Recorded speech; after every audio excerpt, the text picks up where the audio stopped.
Welcome back to the channel and welcome back to another quick pick prediction video.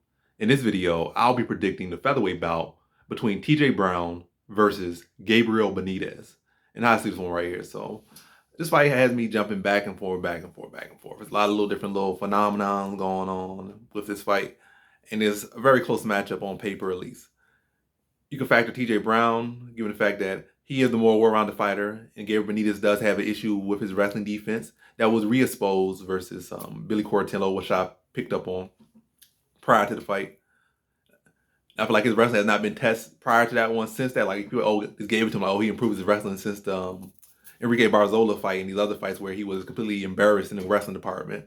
And then years passed. He beat maybe one or two wrestlers, but wasn't a whole lot of wrestling involved in those fights, or never got to any wrestling. So it you just gave him. He trains at AKA his wrestling he hasn't been wrestled like that since. But the moment you give somebody that's going to wrestle him, it was re-exposed. Like, he trained at AKA all the time and stuff. But that gap is still there. That weakness is still there. His wrestling defense is still like 50%. So you shoot for 2 takedowns, you're gonna get one on him basically. And you good, you probably gonna get both of them on him or something like that.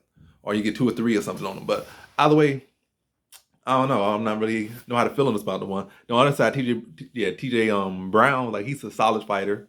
But what, he like 1-3 in the UFC or 1-2 in the UFC? And it's only his Griffin fight was the only fight his wrestling really looked so good. And his fight against Kai Kamaka, he had some good bit with wrestling scrambles with Kai Kamaka, but ultimately Kai Kamaka had like 6 minutes of control time to like 2 or a minute. And Kai Kamaka got the better of him. And it's not like Kai Kamaka's wrestling is necessarily. Kai Kamaka actually has a wrestling background, but his wrestling so far in the MMA career has not looked super phenomenal.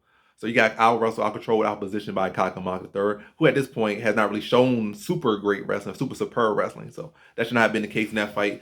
In another fight, he got picked apart, out-wrestled, out-struck, and is controlled and dominated the whole fight from start to finish. So I don't know how to really feel about TJ Brown. I feel like he has the skills to take advantage of Gabriel Benitez, but I feel like it's a case where Gabriel Benitez's experience is going to come through. Close fight, but experience will come through. And I feel like he definitely will know that TJ Brown is looking to wrestle or will be a big part of the game. And TJ Brown did like a much improved fighter in his Kai Kamaka III fight, which I did think he lost, but they gave it to him via split decision. Like, I think he looked a lot more improved than his prior fight. Like, he improved like night and day from his fight. So that's a good thing.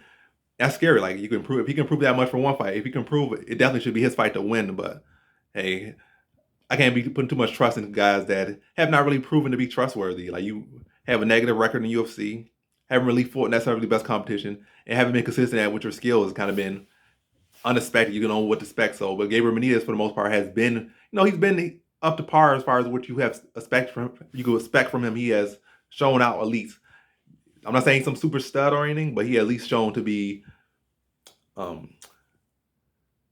credible. Like, he at least been a guy that you could see, what he's good at. He's going to bring. He brings that consistently. Not going to win consistently, but he's going to bring his skill set consistently. Whereas TJ Brown, he's been all over the place. And I can't really trust that.